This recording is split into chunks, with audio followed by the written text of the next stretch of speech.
السلام علیکم دوستو، ہم پڑھ رہے ہیں سمیرہ حمید کا ناول یارم۔ آج اس کی ایپیسوڈ نمبر 11۔ سٹارٹ کرنے سے پہلے آپ سے ایک ہی بات کہوں گی، میری آڈیو کو لائک کریں، شیئر کریں اور چینل کو سبسکرائب کریں۔ چلیے سٹارٹ کرتے ہیں۔ اس کے سب دوست اس کے لیے کوئی نہ کوئی تحفہ لے کر آئے تھے۔ وہ خوش تھی کہ سب نے اسے یاد رکھا تھا، لیکن کسی کو بھی یہ بتا نہ سکی کہ اس نے سب کو کتنا یاد کیا تھا۔ ان کے جانے کے بعد اس کا کیا حال ہوا تھا، میں واپس آ چکا ہوں، مجھے نظر آ رہا ہے۔ مورگن کی شادی کے بعد یہ ان کی پہلی ملاقات تھی، تو چلیں پھر۔ وہ سویڈن کا پانی پی کر پہلے سے زیادہ خوبصورت ہو کر آیا تھا۔ کہاں؟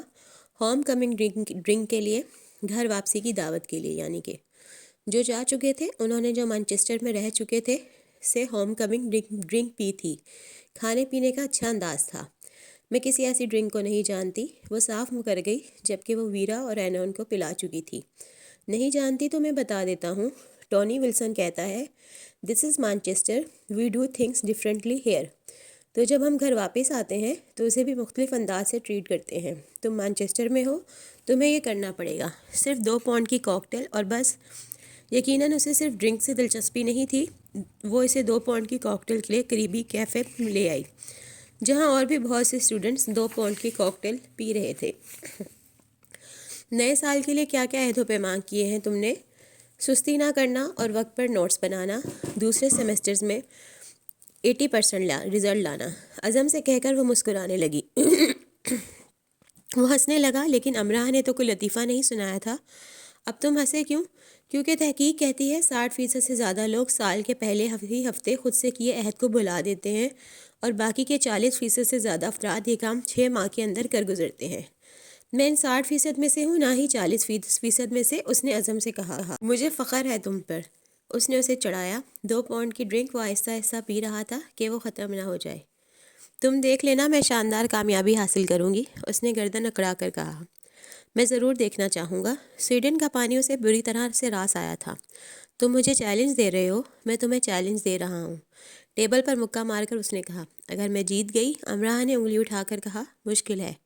اگر میں جیت گئی بولو پھر۔ ناممکن ہے، دونوں شانے نامے ہلائے۔ امراہ نے غصے سے اس کی طرف دیکھا۔ پاکستان میں ایسے موقع پر کہا جاتا تھا، تمہارے منہ میں خاک۔ وہ یہ بڑبڑا کر رہ گئی۔ تو جو تم کہو گی وہ میں کروں گا۔ وہ گلے میں پھندا ڈال کر چھت سے لٹک جانا ہی کیوں نہ ہو۔ اتنا نالائق سمجھتا تھا وہ امراہ کو۔ ٹھیک ہے، پھر 1.5 سال بعد ملتے ہیں، اسی میز پر تیار رہنا پھندا ڈالنے کے لیے۔ مطلب تم 1.5 سال تک مجھ سے ملو گی نہیں؟ میں چیلنج واپس لیتا ہوں۔ مطلب اس معاملے کو ہم 1.5 سال بعد دیکھیں گے۔ ٹھیک ہے، وہ مسکرانے لگا، چڑھانے والی مسکراہٹ۔ یہ انگریز خود کو سمجھتے کیا ہیں؟ سمجھتے ہیں سب یہی کر سکتے ہیں، ہم کچھ کر ہی نہیں سکتے۔ سب کر سکتے ہیں ہم۔ خیر، امراہ دیکھ لے گی اس انگریز کو اب۔ یونیورسٹی پھر سے آباد ہو چکی تھی۔ 17 جنوری سے امتحانات شروع تھے۔ سب دن رات پڑھنے میں مصروف ہو چکے تھے، تو ابھی امتحانات میں 1 ہفتہ تھا کہ جنوری کی برف باری میں ایران کا محسن رسولی اور مصر کا موسیٰ فٹ بال کھیلنا چاہتے تھے۔ امتحان تو پھر آ جائیں گے، بلکہ سال میں 2 بار آئیں گے، لیکن ایسی غضب کی 100 سالہ ریکارڈ توڑتی برف باری شاید پھر نہ آئے۔ ایرانی اور مصری یقیناً سوتے میں بھی خود کو فٹ بال کھیلتے پاتے ہوں گے، اور اپنی زندگی کے خاص دن شادی پر بھی فٹ بال کھیلنے کے بلاوے کو رد نہیں کر سکتے ہوں گے۔ محسن رسولی نے 2 ٹیمیں جمع کر لی تھی میچ کے لیے۔ برف سے اٹے گراؤنڈ میں رات کو میچ تھا، برف کا ڈھیر اور اس پر فٹ بال میچ۔ واہ، تم بھی میرے ساتھ کھیلو گی؟ ویرا نے کہا۔ امراہ ہنستے ہنستے بے حال ہو گئی۔ کیا مصیبت آ گئی ہے تمہاری جان پر؟ ویرا نے گھونسا مارا اس کی کمر پر۔ میں نے کبھی موبائل پر فٹ بال گیم نہیں کھیلی، تم مجھے برف پر خونخوار کھلاڑیوں کے ساتھ کھیلنے کو کہہ رہی ہو؟ یعنی میری موت برف پر واقع ہونی ہے؟ تو کون سا کھیل کھیلتی ہو تم؟ ویرا ایک اور گھونسا مارنے کے لیے تیار ہوئی۔ لوڈو دادا کے ساتھ، ہاں ہاں، کبھی کبھی کرکٹ، وہ بھی اگر کوئی بچہ گیند کروائے تو آہستہ سے میں بلہ چلا لیتی ہوں، ٹینس بال سے، ہارڈ بال سے بالکل نہیں۔ تو تم لڑکیاں فارغ وقت میں کرتی کیا ہو پاکستان میں؟ سائیکل تم نہیں چلاتی، دوڑ لگانے کے لیے تمہیں کہا تو تم نے انکار کر دیا، کوئی گیم تمہیں ابھی نہیں آتی، کھانے کے علاوہ کچھ کرنا بھی آتا ہے تمہیں؟ ہاں نا، چغلیاں کرنا اور بات بات پر لڑنا، امراہ نے اردو میں کہا اور ہنسنے لگی۔ تو امتحان 6 دن بعد شروع تھے اور وہ میچ کھیلنے کی تیاری کر رہے تھے۔ لڑکیوں میں ایک ویرا تھی اور ایک لا ڈپارٹمنٹ کی وکٹوریا کارل کی ٹیم میں تھی اور ویرا محسن رسولی کی ٹیم میں۔ جس طرح کی بمبار کھلاڑی ویرا تھی، اسے دونوں ٹیمیں شامل کرنے کے لیے تیار تھیں۔ لیکن ویرا نے چالاکی کی، اس نے محسن رسولی کی ٹیم نے شمولیت کی۔ محسن رسولی یونیورسٹی میں اپنے فٹ بال کے لیے تو مشہور تھا، اور یوں اس کے امکانات روشن تھے میچ جیتنے کے۔ 100-200 کے قریب اسٹوڈنٹس آئے تھے میچ دیکھنے، دستانے پہنے، مفلر لپیٹے، کافی پیتے، منہ سے بھاپ اڑاتے، ہر گول پر گراؤنڈ کو سر پر اٹھا لینے والے۔ امرا کو بھی پڑھنا تھا، لیکن وہ ویرا کے لیے آ گئی، اور اچھا ہی کیا آ گئی، ورنہ برف کے ڈھیر پر فٹ بال کے ساتھ بمباری کرتی ویرا کو کیسے دیکھتی۔ میچ شروع ہو گیا۔ امرا کا حلق بیٹھ گیا تھا چلا چلا کر۔ ویرا برف کے ڈھیر پر فٹ بال کے ساتھ ایسے بھاگ رہی تھی جیسے لاؤنج میں کارپٹ پر بھاگ رہی ہو۔ اس کے چہرے پر ایسے تاثرات تھے کہ وہ برف میں خود کو دفن کر لے گی، لیکن ہارے گی نہیں۔ کارل نے پہلا گول کیا تھا، اور ویرا نے اسے ایسے دیکھا تھا جیسے اس کی گردن دبوچ لے گی، اور اس نے گردن دبوچ لی تھی۔ اس نے یکے بعد دیگرے 2 گول کیے تھے، مخالف ٹیم کی کمر توڑ ڈالی تھی۔ وہ پریشر میں آئے اور بہت مشکل سے ایک اور گول کر کے ہار گئے۔ ویرا اسٹوڈنٹس نے گراؤنڈ سر پر اٹھا لیا۔ ویرا نے ویڈیو بیکم کی بے نیازی اور میسی کی چھپی رستمی کے لیے اسٹوڈنٹس کو دیکھ کر ہاتھ لہرایا، اور اپنی دائیں آنکھ کے کنارے کو رگڑ کر کارل کو دیکھ کر آنکھ مار دی۔ کارل کو تو آگ ہی لگ گئی، یوں کارل کی ٹیم کارل کی طرح غصے میں آ کر بھڑک گئی، اور شاید ویرا یہی چاہتی تھی۔ وہ بھڑک بھڑک کر برف پر گرتے جاتے تھے۔ محسن رسولی کی ٹیم فٹ بال لیے اڑی اڑی جاتی تھی۔ ویرا برف کی پیداوار تھی، اسے برف پر ہرانا مشکل تھا، یہ اس کی بے عزتی ہوتی، اور اس نے روس کی برف کی عزت رکھ لی۔ وہ لوگ 3-2 سے میچ جیت گئے۔ امرا کو بڑی خوشی ہوئی، ویرا کے جیتنے کی نہیں، کارل کے ہارنے کی۔ وہ سب لوگ گراؤنڈ کے گرد گھیرا بنائے کھڑے دونوں ٹیموں کا میچ دیکھ رہے تھے۔ میچ ختم ہوا تو سب کو پھر سے پڑھائی یاد آ گئی، اور سب جلدی جلدی کھسکنے لگے۔ اب امرا نیٹ کے پاس کھڑی منہ کھولے ہنس رہی تھی۔ اس کا جی چاہ رہا تھا ویرا کو کندھوں پر اٹھا لے، ورنہ کارل کو ہی اٹھا کر پھینک دے، اور نہیں تو پیٹ پکڑ کر برف پر لوٹ پوٹ ہو کر خوب ہنسے۔ کچھ میچ اس نے دادا کو بھی دکھایا تھا، اور وہ بھی ویرا چلا چلا کر لاہور میں بیٹھے ویرا کا حوصلہ بڑھاتے رہے۔ تمہیں بڑی ہنسی آ رہی ہے؟ دونوں ہاتھ سینے پر باندھ کر اس کے سامنے آ کر کھڑا ہو گیا۔ کافی سنجیدہ لگ رہا تھا، جیسے ہار کے بعد لوگ لگا کرتے ہیں۔ ہاں آ رہی ہے۔ امرا نے منہ کھول کر ایک اور کہکا لگایا۔ برا کیا۔ آنکھوں کو چندیا کر کارل نے اسے تاڑا، جیسے کہا اچھا تم ٹھیک ہے، پھر ویسے بھی بہت دنوں سے تم سے ملاقات نہیں ہوئی، تو چلو آج ہی صحیح۔ وہ چند قدم آگے بڑھا۔ امرا ویرا کی طرف جانے ہی لگی تھی، اس کا دھیان کارل کی طرف نہیں تھا۔ کارل نے ایک دم سے پلٹ کر پوری قوت سے اس کے سر پر ہاتھ میں پکڑے فٹ بال کو دے مارا۔ امرا توازن قائم نہ رکھ سکی اور گر گئی۔ جیسے ہی وہ گری، کارل نے تیزی سے اس کے سر پر جمی سرخ اونی ٹوپی کھینچ کر اس کی ناک تک گھسیٹ دیا۔ جی ناک تک؟ یہ کیا بدتمیزی ہے؟ امرا چلائی۔ یہ بھی برا کیا امرا نے۔ کارل نے مٹھی بھر برف اس کے چلاتے منہ میں ٹھونس دی۔ امرا نے ہاتھ سے برف منہ سے نکالی۔ کارل نے تیزی سے اپنے گلے میں سے اونی مفلر کو نکال کر اس کی گرہ بنا کر اس کے دونوں ہاتھوں میں ڈالی اور گرہ کس دی۔ وہ جو اٹھنے کی کوشش کر رہی تھی اور لڑک گئی۔ یہ کیا؟ ٹوپی ناک تک، برف منہ میں، ہاتھ بندھے ہوئے۔ اب کارل نے کسی مشین کی طرح اس پر برف اچھالنی شروع کر دی۔ امرا منہ سے بمشکل برف اگل سکی۔ اس کے دانت ٹھنڈ سے ٹوٹ جانے کے قریب تھے، اور کارل منحوس اسے برف کے ڈھیر میں دفن کر رہا تھا، کیونکہ وہ کھلے عام منہ کھول کر ہنس رہی تھی۔ اب ظاہر ہے ہارے ہوئے لوگوں کو ایسی ہنسی بری بھی لگ سکتی ہے۔ ویرا، امرا بمشکل چلائی۔ ویرا ذرا دور محسن رسولی کے ساتھ میچ کی صورتحال پر غور کر رہی تھی۔ امرا کی طرف اس کی پشت تھی۔ کارل کسی کرین کی طرح اس پر برف اچھالتا ہی جا رہا تھا، اور اس نے امرا کو برف کے ڈھیر میں دفنا دیا۔ دیکھتے ہی دیکھتے امرا برف میں۔ یہ دن بھی دیکھنا تھا امرا نے۔ جا امرا، تیرا کوئی حال نہیں۔ ویرا، وہ پھر سے چلائی۔ اس کی آنکھوں پر ٹوپی تھی، اور اسے نظر ہی نہیں آ رہا تھا کہ ویرا کہاں ہے۔ برف کا ایک ڈھیر اس کے منہ پر آ کر گرا کہ لو اور چلاؤ۔ کاش دادی کا کہا سچ ہوتا، وہ واقعی منحوس ہوتی، اور کارل کے ہاتھ ٹوٹ جاتے اس کے ساتھ یہ سب کرتے۔ کارل، ویرا کی دھاڑ سنائی دی۔ اس نے بڑھ کر امرا کے سر پر سے ٹوپی اٹھائی، اور امرا نے دیکھا کہ ویرا نے ایک بے حد ناکام کوشش کی اپنی ہنسی کو روکنے کی۔ وہ گردن تک برف میں دھنس چکی تھی، ناک سرخ ہو چکی تھی، ہونٹ نیلے، اور خود وہ غصے سے نیلی پیلی لال سب ہو رہی تھی۔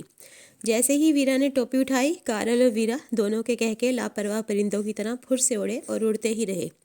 دادا آپ ٹھیک کہتے ہیں، مجھے امرا نہیں ویرا ہونا چاہیے، امرا نے دل میں سوچا۔ جب ویرا اسے برف سے نکال کر کھڑا کر چکی تو کارل نے امرا کی طرف اشارہ کیا۔ میچ ہو جائے، تم اور میں۔ کیا بات کی تھی کارل نے، وہ بھی امرا سے؟ اسے فٹ بال نہیں آتا، مجھ سے بات کرو۔ تم پرے رہو جنجر بیل۔ مجھے دا لاسٹ ڈک سے بات کرنے دو۔ دا لاسٹ ڈک چپ کارل کی شکل دیکھنے لگی۔ غصے میں اتنا لال پیلا ہونے کے باوجود وہ اس کے خلاف کچھ نہ کر سکی۔ افسوس، 20-25 فٹ کے فاصلے سے ہم ایک دوسرے کے سر پر فٹ بال کی کک لگائیں گے۔ وقت 10 منٹ۔ بولو۔ پلوٹو سر پر لگا بال ایک گول ہوگا۔ پلوٹو ایک اور نام۔ پلوٹو خاموش کھڑا اندازہ لگا رہا تھا کیا وہ کر سکتی ہے؟ نہیں، وہ یہ بھی نہیں کر سکتی تھی، اندازہ لگایا جا چکا تھا۔ چلو اسے اور آسان کر لیتے ہیں۔ فاصلہ 15 فٹ، وقت 10 منٹ۔ نہیں، امرا نے انکار کر کے جان چھڑائی۔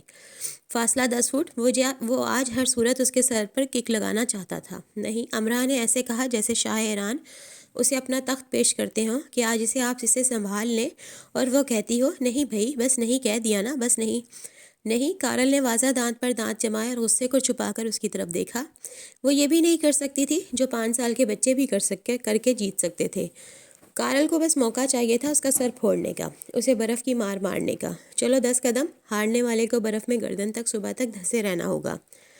جنجر بیل نے امرا کو آنکھ ماری کہ کھیل لو، پر پاگل تھی کیا وہ؟ ابھی شیر کے منہ میں ہاتھ ڈالنے کی حیثیت نہیں ہوئی تھی اس کی۔ امرا کے لیے میں کھیل لیتی ہوں۔ ویرا نے ہاتھ اٹھایا۔ تمہارے لیے کھیل بدل جائے گا۔ 20 فٹ کا فاصلہ رکھ کر بھاگتے ہوئے ہاتھ سے ہمیں سر پر بال مارنی ہوگی۔ ٹھیک، وقت 10 منٹ۔ ٹھیک ہے۔ شاہ ایران کا تخت ویرا نے قبول کیا۔ سٹاپ واچ امرا کو دے کر ان کا کھیل شروع ہو گیا۔ 20 فٹ کا فاصلہ رکھ کر فٹ بال کو درمیان میں رکھ دیا گیا۔ فٹ بال پر پہلے کارل چھپٹا، ویرا بھاگی، لیکن کارل نے پھرتی سے اس کے سر پر بال دے ماری۔ پھر بال ویرا کے ہاتھ آ گئی، اس نے کارل کا نشانہ لیا، لیکن کارل جل دے گیا۔ بال کارل کے ہاتھ میں آ گئی۔ ویرا کو بال کو اپنے سر پر لگنے سے بچانا بھی تھا اور بال کو اپنے قابو میں بھی کرنا تھا۔ برف پر پھسلتے گرتے بال پر چھپٹتے مقابلہ 90 منٹ میں 5-4 کا تھا۔ Carl 5، Vera 4۔ 10ویں منٹ میں کارل نے ویرا کے سر پر ایک اور گول کر دیا۔ ویرا بری طرح سے چکرا کر برف پر گری۔ آخری منٹ، امرا چلائی۔ وہ بھاگنے کی تیاری کر رہی تھی۔ آخری منٹ میں ویرا زیادہ سے زیادہ ایک ہی گول کر سکتی تھی نا۔ گراؤنڈ میں چند اسٹوڈنٹس موجود تھے جو ویرا اور کارل کی مستیاں دیکھ رہے تھے۔ ان کا خیال تھا وہ مذاق میں کوئی کھیل کھیل رہے ہیں۔ آخری 15 سیکنڈز، امرا پھر زور سے چلائی۔ وہ بھاگتے بھاگتے ویرا کے قریب جا چکی تھی۔ کارل ان سے دور تھا۔ بال ویرا کے ہاتھ میں تھی۔ اس نے کارل کے سر پہ دے ماری، لیکن کارل پھر بچ گیا اور وہ بال پر چھپٹا۔ وہ پھرتی سے چھک کر بال اٹھا ہی رہا تھا کہ ویرا پھولے ہوئے سانس کے ساتھ چلائی، امرا بھاگ! کہتے وہ خود بھی برفانی چیتے کی طرح گیٹ کی طرف بھاگی۔ امرا بھاگنے کی تیاری تو کر ہی رہی تھی، پر ویرا کے کہتے ہی اس کے ہاتھ پیر پھول گئے۔ بھاگ امرا! ویرا پھر چلائی۔ کارل ان کے پیچھے جنگلی تیندوے کی طرح لپکا۔ امرا نے اپنی لاہور میں کھائی خوراکیں زندہ کی اور پورا زور لگا کر بھاگی۔ ویرا نے لپک کر اس کا ہاتھ پکڑا اور اسے اپنی رفتار کے ساتھ بھگانے لگی۔ لیکن کہاں ویرا اور کہاں امرا؟ امرا برفانی چیتا تھوڑی تھی۔ جتنی مرضی صحت بخش غذائیں کھائی ہوں، ان کا استعمال تو کبھی نہیں کیا تھا نا۔ بھاگی تو کبھی نہیں تھی، ضرورت ہی نہیں پڑی تھی۔ اسے برف ملی تھی، نہ کارل نامی بلا جو ان کے پیچھے بھاگ رہی تھی۔ ویرا کے ساتھ بھاگتے امرا منہ کے بل گرتے گرتے کئی بار بچی۔ امرا گر جاتی، کارل موت اسے پیچھے سے آ لیتی تو بہت ہی برا ہوتا۔ کارل کہیں پیچھے برف میں پھسل کر گر گیا تھا، ورنہ وہ ان سے 10 قدم پیچھے نہ ہوتا۔ ویرا اپنی سائیکل پر چھپٹی اور اسے ایسے چلایا۔ امرا چلتی سائیکل پر بیٹھی۔ ویرا نے ہی اسے چلتی سائیکل پر بیٹھنا اور اترنا سکھایا تھا۔ اس کا ماننا تھا ایمرجنسی میں ایسی چھوٹی چھوٹی باتیں کام آتی ہیں۔ ایمرجنسی کارل میں یہ بات کام آ رہی تھی۔ ویرا نے اپنی رولر کوسٹر کو سپر سانگ بنایا اور یہ اڑا دیا۔ ویرا! کارل کی آواز ان کے پیچھے آئی۔ پھولے سانس کے ساتھ وہ چلایا، کون ویرا؟ ویرا چلائی، اور یہ جا وہ جا۔ جب وہ کارل کی پہنچ سے دور ہو گئی تو رولر کوسٹر کی رفتار آہستہ کی۔ ہنس ہنس کر ان کا برا حال تھا۔ برف سے ڈھکے چھپے مانچسٹر میں ان کے ہنسی کے کہکے جل بجھ رہے تھے۔ امرا شاید ہی اپنی زندگی میں کبھی اتنا ہنسی ہوگی، اس کا پیٹ پھٹنے کے قریب تھا۔ تم ہار کیسے گئیں؟ امرا نے اس کے کمر میں چٹکی بھری۔ یعنی میرے لیے کھیلتے ہی ہار گئیں، یو جنجر بیل؟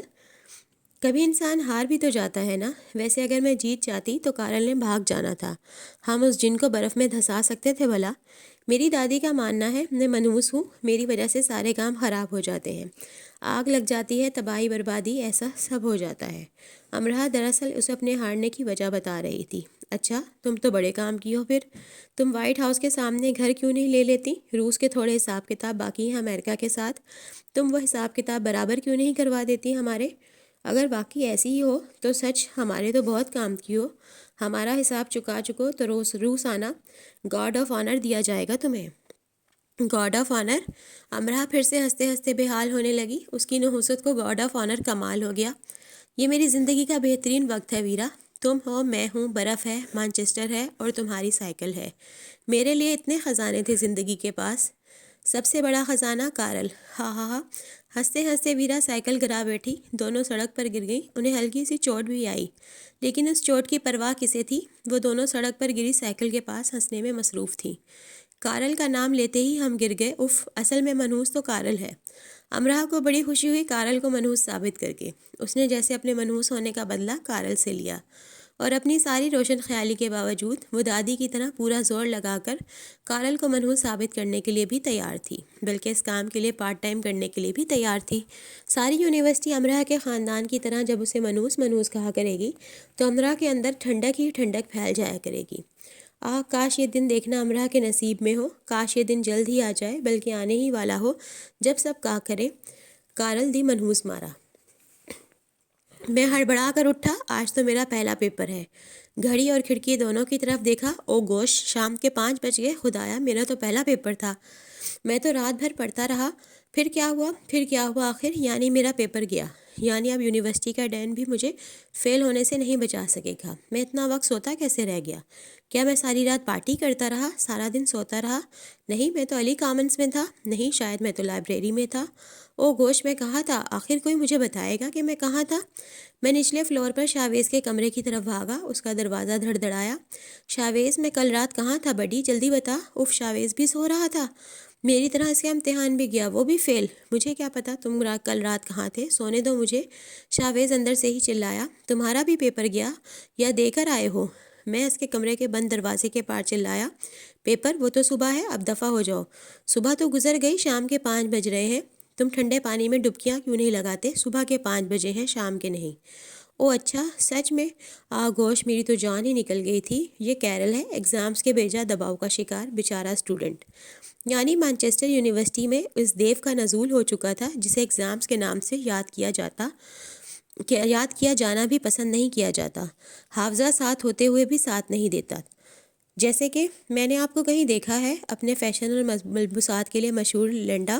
تم 4 یا 5 مہینے پہلے لائبریری آئی ہوگی. ہاں، آئی تو تھی. ایک میگزین چاہیے تھا. پر آپ کو کیسے معلوم ہوا؟ سارا سیمسٹر چھوڑ کر صرف امتحانات کے دنوں میں لائبریری آنے والے مجھ سے یہی کہتے ہیں. آپ کو کہیں دیکھا ہے. دوسرے سیمسٹر کے امتحانات میں آ کر بھی تم یہی کہو گی. میں تھک جاتا ہوں بار بار اس سوال کا جواب دے دے کر، اس لیے ابھی سے بتا رہا ہوں. میں لائبریرین ہوں اور میں لائبریری میں ہی دیکھا اور پایا جاتا ہوں. آنکھ، کان، زبان، دماغ، خاص کر بالوں میں سے طوطے کیسے اڑتے ہیں، کبھی دیکھا نہیں؟ مانچسٹر یونیورسٹی کے اسٹوڈنٹ سے امتحانات کے دنوں میں ملے. آئی لو یونی میوزیم. سارا عام دن میوزیم؟ یونی میں میوزیم ہے؟ سارا امتحانات کے دن. دل و دماغ پر ایسے سوالات کا غلبہ رہتا ہے جن کا کم سے کم امتحانات سے تعلق ہوتا ہے. اور شیکسپیئر کو کیا ضرورت تھی اتنا کچھ لکھنے کی؟ ایک آدھ ڈرامہ کافی نہیں تھا؟ جو ناتھن 40% بمشکل لینے والوں میں سے. کون شیکسپیئر؟ ڈینیل مانچسٹر کے ہر کلب اور بار کے جاننے والوں میں اور 40% کے خواب دیکھنے والوں میں سے. میرے چچا جوناتھن غصے میں. تمہارے چچا ڈرامے لکھتے ہیں؟ کس تھیٹر میں لگتے ہیں ان کے ڈرامے؟ 2 ٹکٹیں مل جائیں گی. ایک اور. تم ڈبہ کیوں کھا رہے ہو؟ اوک ہاؤس ہال میٹ. میں تو پیزا کھا رہا ہوں. بے حد لائق فائق لمبا پتلا سا اسٹوڈنٹ. گرس. تم پیزا ڈبے سمیت کیوں کھا رہے ہو؟ نہیں، میں تو صرف پیزا کھا رہا ہوں. یہ دیکھو. اوہ، میری پلیٹ میں یہ ڈبہ کہاں سے آ گیا؟ گول گول چشمہ، ملفوف آنکھیں باہر کو. تمہارے منہ میں بھی ڈبے کا کچھ حصہ ہے. اور خدا کے لیے کرس، اس کھڑکی کو تو بند کر لو. تم اوک ہاؤس کے وہ واحد اسٹوڈنٹ ہوگے جو اتنی ٹھنڈ میں کھڑکی کھول کے پڑھ رہا ہے. کھڑکی؟ اوہ، تو یہ کھڑکی ہے. میں بھی سوچ رہا تھا میرے سارے کپڑے کہاں گئے، اور میرے جوتے بھی. مزید یونیورسٹی میں نئے آنے والے یعنی فریشرز. جب میں اسکول میں تھا تو 70% مارکس لیا کرتا تھا. اس پر بھی مجھے دکھ سے کئی راتیں نیند نہیں آیا کرتی تھی دوسرے فریشر کے سامنے زمانے اسکول کی تاریخ بتاتے ہوئے. امتحانات کے دنوں میں 4 مہینے پرانا فریشر. مجھے لگتا ہے 40% بھی برے نہیں ہیں. ٹھیک ہے، اتنے بھی ٹھیک ہی ہوتے ہیں. صرف مصروفیت کی وجہ سے میں پڑھ نہیں سکا. یہ جیکسن تھا جو مجھے رات رات بھر باہر رکھتا تھا۔ امتحانات کے بعد جیکسن سے دوستی ختم، بس سمجھو ختم، پکی ختم۔ بلکہ ابھی سے کیوں نہیں، وعدہ پال وعدہ، آئینے کے سامنے کھڑے ہو کر باتیں کرتے ہوئے۔ تم آ رہے ہو یا میں جاؤں؟ دروازے میں نمودار ہوتا جیکسن۔ بس 5 منٹ، ابھی آیا، لیکن پہلے سے ہی بتا رہا ہوں 1 گھنٹے سے زیادہ ہم باہر نہیں رہیں گے۔ ٹھیک ہے، وعدہ کرو مجھ سے، پکا وعدہ؟ ہاں چلو اب چلو، اپنا وعدہ مت توڑنا۔ لائبریری کمپیوٹر پر 4 گھنٹے سے پڑھائی میں غلطان ٹام۔ میں نے یوٹیوب فیس بک کا استعمال ترک کر دیا ہے۔ نہیں، کس نے کہا 4 گھنٹے سے؟ نہیں، بالکل نہیں، میں تو بس ایسے ہی صرف تھوڑی سی دیر کے لیے لاگ ان ہوا تھا، سوچا شاید ماما آن لائن ہو۔ ہاں، پہلے ان کا فیس بک اکاؤنٹ نہیں تھا، صرف میرے کہنے پر ہی انہوں نے کل ہی بنایا ہے۔ تم ایسے ہی ہنستے رہے تو میں تمہیں گھونسا مار دوں گا۔ کہا نا میں پڑھ رہا تھا، ریسرچ کر رہا تھا، صرف ریسرچ۔ امتحانات کے دنوں میں لائبریری کی طرف جاتے ہوئے، ہائے جینا کیسی ہو؟ Michael chemistry student. میں ماریا ہوں، بایو اسٹوڈنٹ۔ جینا ماریا نہ، ہار نہ مانتے ہوئے سر کھچاتے ہوئے، ماریا ایڈم، دونوں ہونٹوں کو بگاڑتے ہوئے۔ ہاں ہاں، وہی جو مک لارین میں آتی ہے۔ میری تیسری نسل میں سے بھی شاید کوئی مک لارین خرید کر اسے ہاتھ لگا سکے، میں ایسی جرات فی الحال نہیں کر سکی۔ میری حیثیت فری بس سے آنے والی ہے، اور تم؟ میں سر کھجاتے ہوئے، ہاں تم، مطلب میں کہاں جا رہا ہوں؟ میں پڑھنے لائبریری جا رہا ہوں سارا۔ میرا مطلب تم کون ہو، کیا نام ہے تمہارا؟ سر کھجانے کی باری اب ماریا نے اپنے ہاتھ میں لے لی۔ میں اچھا بائے، میں لیٹ ہو رہا ہوں سوزین، چلا جاتا ہوں۔ میں کون ہوں، کیا نام ہے میرا؟ جاتے ہوئے، تمہیں تو لائبریری جانا تھا نا؟ ماریا پیچھے سے چلاتی ہے۔ تم تو یونیورسٹی سے باہر کی سمت جا رہے ہو۔ تو تعلیمی دور میں کم سے کم 10 بار ہم یہ ضرور سوچتے ہوئے پائے جاتے ہیں کہ امتحانات میں فیل ہونا اتنا آسان اور پاس ہونا اتنا مشکل کیوں ہے۔ 80% پرچے اسی ایک لیکچر، باب، سوال پر کیوں مشتمل ہوتے ہیں جو ہم مس کر چکے ہوتے ہیں۔ فیل ہونے کی بڑی وجہ کیا ہے؟ میرا خیال ہے یہ امتحانات ہیں، آپ کا کیا خیال ہے؟ Night before exams is like a night before Christmas, you can't sleep and yet hope of a miracle. Students اپنے تعلیمی دور میں معجزات پر بہت یقین رکھتے ہیں اور ان کے رونما ہونے کی دعائیں بھی کرتے ہیں۔ دوسرا اور تیسرا باب پڑھنے کے بعد وہی دعا کرتے سو جاتے ہیں کہ چوتھے، 5ویں اور 6ٹھے باب میں سے کوئی سوال نہ آئے اور سارا پرچہ دوسرے اور تیسرے باب پر مبنی ہو۔ چلو فرض کیا اگر 6ٹھے باب سے کچھ آ ہی گیا تو 80% دوسرے اور تیسرے باب سے جو آئے گا وہ پاس کروا دے گا۔ چلو 50% ہی صحیح، چلو 40 ہی صحیح، اچھا چلو 30 ہی صحیح۔ بس یہی سب معجزاتی دعائیں، معجزاتی توقعات۔ امتحانات کے دوران سب سے زیادہ اسٹوڈنٹس خوش فہم ہوتے ہیں۔ امتحانات کے بعد سب سے زیادہ دنیا بھر میں دعائیں بھی اسٹوڈنٹس کرتے ہیں۔ سب سے زیادہ خون امتحان نامی بلا چوستی ہے، اور کودتی پھاندتی حقیقی موت رزلٹ کے دن سب سے زیادہ دکھائی دیتی ہے۔ جی ہاں، سچ ہے یہ۔ امتحان گاہ کے آخری 5 منٹ میں ہر اسٹوڈنٹ مافوق الفطرت طاقت کا مالک بن جاتا ہے۔ وہ ساری کتاب لکھ ڈالنا چاہتا ہے، لیکن وقت ہی نہیں ہوتا۔ اور ایک بڑی دردناک حقیقت یہ ہے کہ سب کچھ یاد بھی آخری منٹوں میں ہی آتا ہے۔ اف، یہ امتحانات، ایک لمبی میں نے سارا سیمسٹر ٹھیک سے کیوں نہ پڑھا۔ ایک سوال، محاسبہ اور پچھتاوا جو امتحانات کے ختم ہوتے ہی اپنی موت آپ مر جاتا ہے، ویسے سے مر ہی جانا چاہیے ہمیشہ کے لیے، ایویں ذہن میں کل بلا کر احساس زیاں جگاتا ہے۔ مجھے تھوڑی سی دیر کے لیے سو جانا چاہیے، میں پچھلے 20-25 منٹ سے پڑھ رہا ہوں۔ آخر نیند پر میرا بھی حق ہے، ایک خواہش جس پر فوری عمل کیا جاتا ہے۔ تو سب اسٹوڈنٹس اس سوال کا جواب جاننے سے قاصر ہیں کہ امتحانات کے دنوں میں اتنی نیند کہاں سے آ جاتی ہے؟ بھوک اتنی کیوں لگنے لگتی ہے؟ ٹی وی، فیس بک، یوٹیوب، ٹویٹر پہلے سے زیادہ دلچسپ کیوں لگنے لگتے ہیں؟ کتابوں کی پہچان مشکل کیوں ہو جاتی ہے؟ ویسے امتحانات سے پہلے پوسٹ ایگزامس پارٹیز پلان کر لی گئی تھیں، جیسے کرسمس آنے سے پہلے کرسمس کے بعد دی اور لی جانے والی پارٹیز پلان کی گئی تھیں۔ کون کون آئے گا، پارٹی کہاں ہوگی، کیا کیا ہنگامہ برپا کرنا ہوگا، امتحانات کے ختم ہونے کے خوشی میں نہیں بلکہ امتحانات سے جان چھوٹ جانے کی خوشی میں۔ آس پاس کے سبھی بارز، کلبس، ریسٹورنٹس اس انتظار میں تھے کہ جلدی سے امتحانات شروع ہو کر ختم ہو اور بیچارے اسٹوڈنٹس کچھ پارٹی شارٹی مزے شزے کریں۔ بیچارے اسٹوڈنٹس تو یونیورسٹی میں کچھ اس قدر پڑھنے والے اسٹوڈنٹس بھی تھے۔ یہ بدبو کہاں سے آ رہی ہے؟ شاید تم میں سے جم، ناک سکیڑتی کیٹ۔ ہاں شاید، کئی دنوں سے میں ٹھیک سے منہ نہیں دھو سکا، کپڑے بھی، دانت برش کرنے کا وقت تو بالکل بھی نہیں ملا۔ ایگزامز ہے نا یار، پیلے دانت نکال کر مسکرا کر کہا جانے والا تاریخی جملہ۔ جی ہاں، تاریخی ہی، کچھ ایسے بھی ہو جاتے ہیں۔ تمہاری شکل مارشل سے ملتی جلتی ہے، میں مارشل ہی ہوں، پڑھ پڑھ کر ایسا ہو گیا ہوں۔ اور شٹ اپ کی جدید شکل۔ اس حالت میں گھر نہ چلے جانا، اپنی ڈی این اے رپورٹ بھی دکھانی پڑ جائے گی تو بھی گھر والے نہیں گھسنے دیں گے۔ اور کچھ ایسے، آخر تم اتنا تیز تیز کیوں نہیں چل رہے، ہم یونیورسٹی سے لیٹ ہو رہے ہیں۔ مجھ پر بہت بوجھ ہے گراہم، پر تمہارے ہاتھ تو خالی ہیں۔ میرے سر پر، تم نے تو آج ٹوپی بھی نہیں پہنی۔ میرے ذہن پر یار، پڑھائی کا بہت بوجھ ہے، میں نے کچھ غیر ضروری کتابیں بھی پڑھ ڈالی ہیں۔ تمہیں یاد ہے نا، تمہیں 100% میں سے مارکس لینے ہیں، 1000% میں سے نہیں۔ ہاں، پھر بھی میں نے سوچا شاید یہ صرف کچھ جھلکیاں ہیں امتحانات کے دنوں کی۔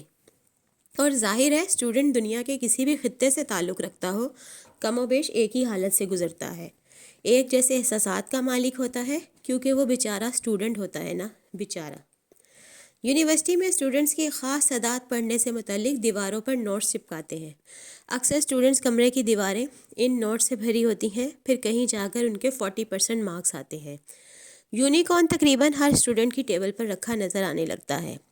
ایگزام سے متعلق اقوال دیواروں پر چپکا دیے جاتے ہیں، آئینے میں اپنی ہی شکل دیکھ کر ڈرا جاتا ہے، اور رات کو چنی منی سی نیند میں بھی کتابیں آ کر ڈراتی ہیں۔ تو وہ وقت آ چکا ہے جو نیندیں تو بلا شبہ بھگائے گا ہی، ساتھ نانیاں، دادیاں اور پھپھیاں بھی یاد کروا کر جائے گا۔ یہ وہی دن ہوتے ہیں نا جب لگنے لگتا ہے کہ ایگزام سیزن زندگی سے کبھی جائے گا ہی نہیں، زندگی کبھی معمول پر آئے گی ہی نہیں۔ رات کو اپنی مرضی سے سونے والی، صبح آرام سے اٹھنے والی، گپے ہانکنے والی، ادھر ادھر گھوم پھر کر مستیاں کرنے والی، آکسفورڈ روڈ اور اس سے منسلک دوسری سڑکوں پر چہل قدمی کرنے والی۔ کبھی اتنے فارغ رہے ہیں ہم۔ پرنٹ ورک میں بڑی بڑی میزوں پر سنوکر کھیلنے والے، اوک ہاؤس کے گراؤنڈ میں آگ جلا کر اس کے گرد رات رات بھر بیٹھے رہنے والے، اتنے فارغ۔ کیا یہ سب ہوتا رہا ہے سچ؟ پروفیسر اسٹوڈنٹس کو دیکھ کر زیر لب مسکرا دیتے، جیسے کہتے ہوں اب چڑھے گا اصل فلو۔ لائبریری سٹاف جن بھوت بن جاتے کہ اصل امتحان تو اسٹوڈنٹس ان کا لینے والے ہیں، جو نہیں بھی موجود ہوگا وہ بھی مانگا جائے گا۔ لائبریری اور لرننگ کامنز پڑھنے کی جگہ رات دن کھلے تھے، اور کچھ ایسا سما پیدا کر رہے تھے جیسے وہاں عام انسان موجود نہ ہو، کسی سیارے سے اتری مشینی مخلوق ہو جو نہ کھاتی ہے نہ سوتی ہے، بس پڑھتی ہی رہتی ہے۔ تو دوستو، یہ تھی آج کی ایپیسوڈ۔ امید کرتی ہوں آپ کو پسند آئی ہوگی۔ آپ کو میری آڈیو اچھی لگی ہے تو اسے لائک کریں، شیئر کریں، میرے چینل کو سبسکرائب کریں، کائنڈلی سبسکرائب ضرور کیا کریں۔ آپ کا ایک سبسکرائب کسی کی زندگی بدل سکتا ہے۔ اللہ حافظ، دعا میں یاد رکھیے گا۔